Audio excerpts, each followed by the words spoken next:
Gente, olha, deixa eu falar uma coisa para você. Hoje nós vamos, no Papo Reto, conversar sobre Alzheimer. É muito importante que a gente entenda, compreenda. E é muito importante também porque a gente precisa cada vez mais conhecer para poder lidar. Há muitas famílias que precisam já estar lidando com esse momento do Alzheimer com algum membro e precisa, sobretudo, de conhecer para que não sofra nem ele, nem a família e nem a pessoa. Acompanhe comigo a SBT e logo depois a gente vai conversar, nós vamos conversar com o psiquiatra, Dr. Marcelo, que vai nos ajudar, Dr. Marcelo vai nos ajudar a entender completamente, viu? Veja lá.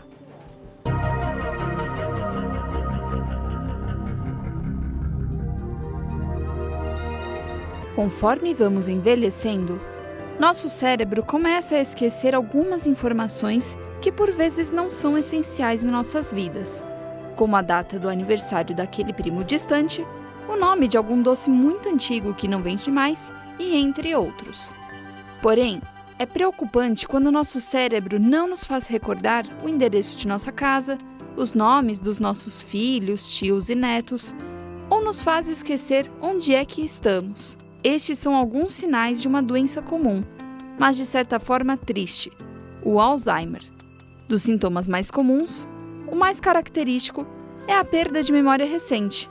E após isto, sintomas mais graves começam a se fazer presente, como esquecer lembranças mais antigas, irritabilidade e falha na linguagem. Estima-se que no Brasil, o número de pessoas com a doença de Alzheimer esteja em torno de 1 milhão. E a estimativa para os próximos 30 anos é que este valor chegue a 4 milhões de pessoas. O Papo Reto de hoje falará mais sobre o Alzheimer e como ele afeta a vida das pessoas. Acompanhe. Nós vamos conversar sobre esse assunto tão importante, relevante. E eu recebo aqui na Rede Vida de Televisão o Dr. Marcelo Pena Paoli, que é psiquiatra, formado pela Universidade Federal de Santa Maria, psiquiatra e psiquiatra geriátrico, né? Pelos programas de residência da Unifesp, mestre em psiquiatria e psicologia médica pela Unifesp, terapeuta cognitivo comportamental com formação pelo CTC, VEDA. Doutor Marcelo, muito obrigado pela sua presença, agradeço imensamente o senhor dispor do seu tempo para estar conosco. Seja bem-vindo aqui na Rede Vida, doutor. Obrigado, que agradeço a possibilidade.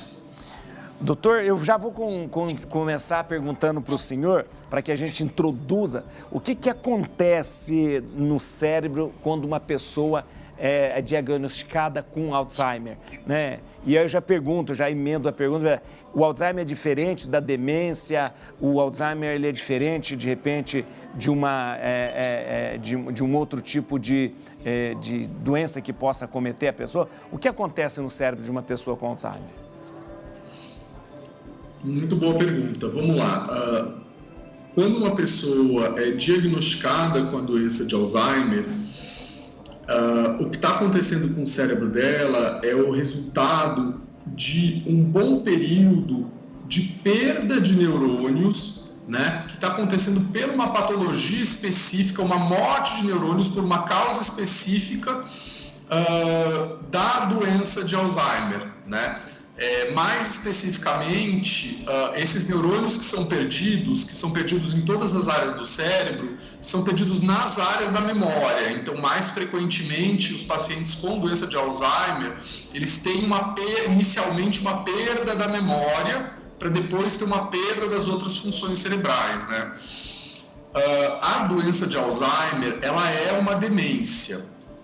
Demência é um nome que já ficou um pouco pesado, né? Já às vezes cai um pouco no vocabulário, assim, xingamentos, alguma coisa que se chama, quer dizer qualquer perda cognitiva adquirida na vida adulta. Então, se eu tenho alguma perda cognitiva induzida por alguma doença, por um trauma, por a doença de Alzheimer, por uma deficiência de vitamina ou alguma outra infecção, eu tenho uma demência. Dentro das demências eu tenho várias causas.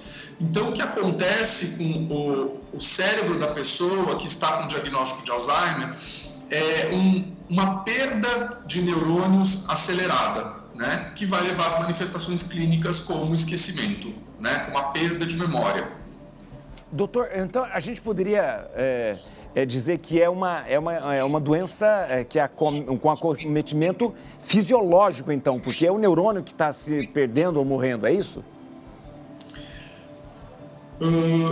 É o neurônio que está morrendo, né? E existe uma morte neuronal, né? Junto com o envelhecimento, mas na doença de Alzheimer, essa morte neuronal ela está acelerada. Então é um processo patológico, né? Sim. É normal a gente esquecer alguma coisa ou outra, demorar mais tempo para lembrar, mas ter essa perda acelerada das funções cerebrais é uma patologia. Então, no Alzheimer, né, e nas outras demências, nós vemos um mecanismo patológico que já não é fisiológico. Muita gente vem ao consultório e fala, não, esquecimento da idade. O esquecimento da idade não existe, né? A pessoa ela pode demorar um pouquinho mais para lembrar, né? Como na vinheta falou da reportagem, né? Esquecer o nome de um doce, né? Esquecer uma data, mas depois a pessoa lembra, né? Ela demora mais tempo. Eu gosto de falar para os pacientes que o computador tá velho, né? O computador demora mais para abrir o programa, mas ele abre, né? O computador está com problema quando ele não abre o programa, né? Ou quando ele trava. É verdade. Doutor, então, até emendo essa outra pergunta. Então, essa doença, ela tem a ver com a idade ou ela pode acometer, ela só acomete a idosos ou também a outras pessoas? Ela acomete mais os idosos, né? Mas a doença de Alzheimer pode sim acometer pessoas mais novas, né? Pode acontecer na faixa dos 50 anos, né?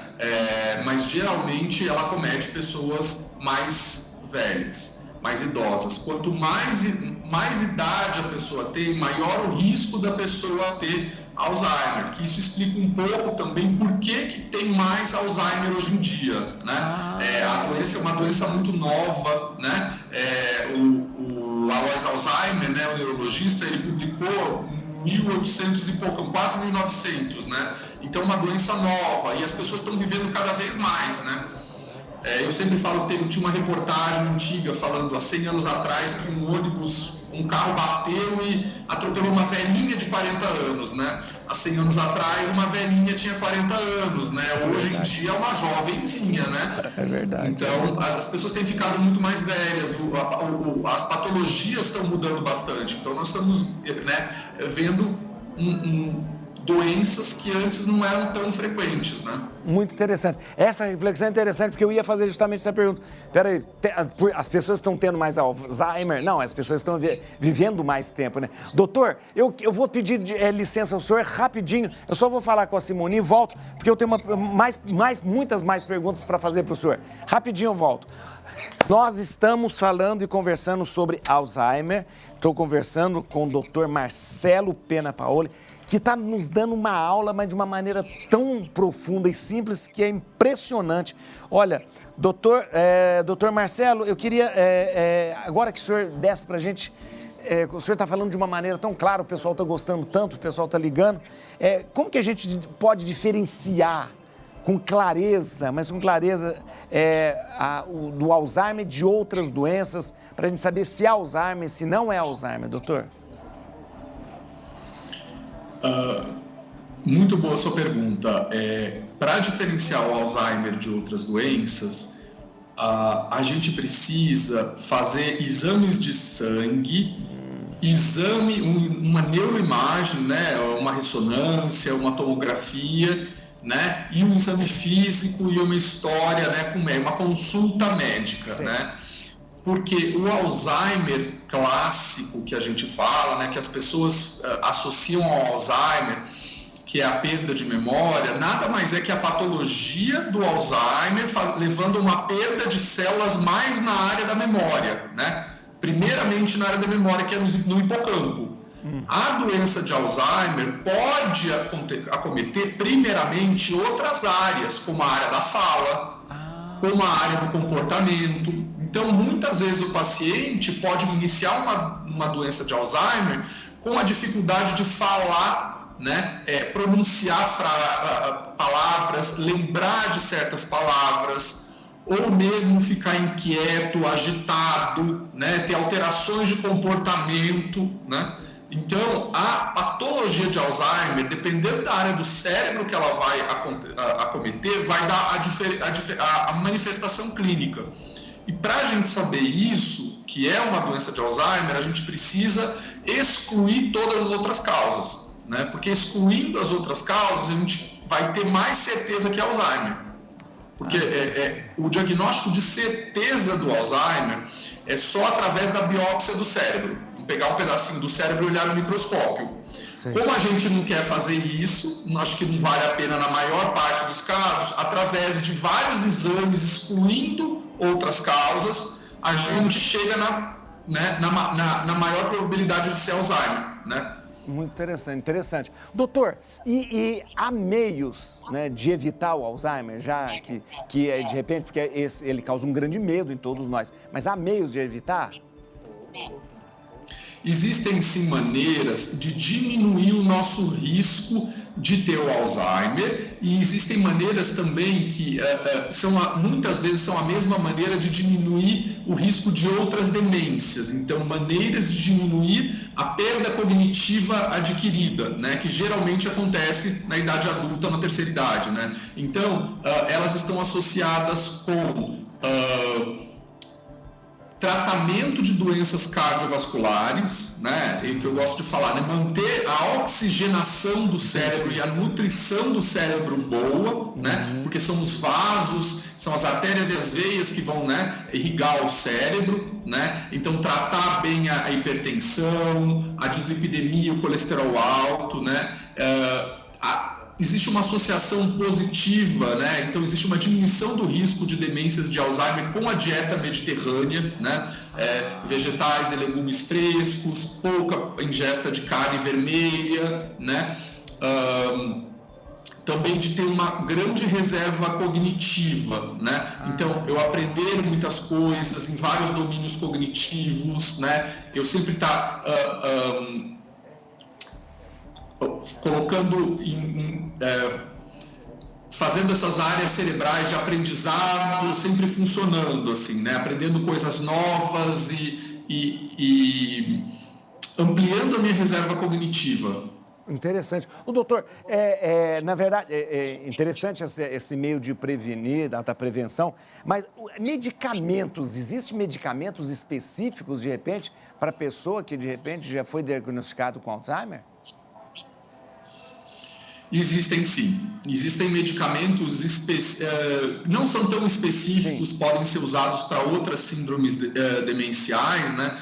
Tanto para Alzheimer, quanto para Lewy, quanto, né, às vezes para demência vascular. São medicamentos que aumentam a transmissão de acetilcolina. E com a perda de alguns neurônios, né, pela patologia do Alzheimer, existe uma diminuição de transmissão de acetilcolina. Então, alguns medicamentos que aumentam a acetilcolina no cérebro, elas diminuem a velocidade da progressão do declínio cognitivo, mas mais importante, elas melhoram e previnem as alterações de comportamento da doença de Alzheimer. Porque nas demências, o que mais faz o paciente sofrer e mais faz os familiares sofrerem, a parte mais dramática do quadro são as alterações de comportamento. Não é alteração de memória, não é a perda de memória. Sim. É a apatia, a depressão, a insônia, a agitação que acompanham os quadros. Isso, doutor, é muito interessante o que o senhor está falando. Na verdade, o senhor até respondeu antes, a gente tem a sensação de que os casos de Alzheimer são maiores hoje, mas o senhor havia falado que é porque nós temos uma velhice mais prolongada. Mas o fato de aumentar também não pode ter a ver com questão de alimentação, sedentarismo, poluição. Tem alguma coisa, algum estudo que possa, de repente, corroborar com isso, doutor? Sim, tem sim. Alimentação e sedentarismo, sim, né? Então, alimentação, sedentarismo, hipertensão, dislipidemia, estão associados com o aumento do risco do Alzheimer. Então, eles podem estar associados sim com esse aumento da prevalência do Alzheimer, além do envelhecimento da população e da melhora também né, e da padronização do diagnóstico, né? Sim, também tem isso. Doutor, só para terminar, eu sei que eu estou explorando demais o senhor aqui, só para a última pergunta. Antigamente, quando a minha pessoa ficava meio perdendo a memória, a gente falava, tá esclerosado, essa pessoa tem esclerose e tal.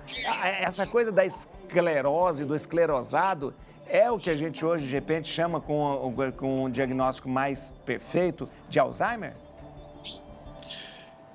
Isso. Antigamente, as pessoas costumavam se referir às síndromes demenciais como esclerose, esclerosado.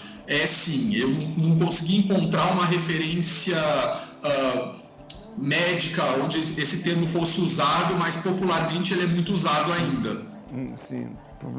Doutor, eu quero agradecer muito o senhor, mas muito mesmo. O senhor não sabe como foi bom o senhor ter falado, o senhor não sabe como foi ótima audiência, porque o senhor estava aqui. Muito obrigado mesmo, obrigado, agradeço imensamente, principalmente pelo seu tempo. Quero dar aqui o Instagram do doutor Marcelo, atenção no Instagram do doutor Marcelo, Neuropsiquiatria SP. @neuropsiquiatriasp, @neuropsiquiatriasp, pode seguir lá no Instagram, ou então você acesse o site www.neuropsiquiatriasp.com, www.neuropsiquiatriasp.com. Doutor, muito obrigado pela sua solicitude, pelo fato de o senhor ficar à tarde aqui conosco. Muito obrigado, doutor. De nada, eu que agradeço a oportunidade. Obrigado, muito bom. Nossa, muito bom. Que clareza de exposição, meu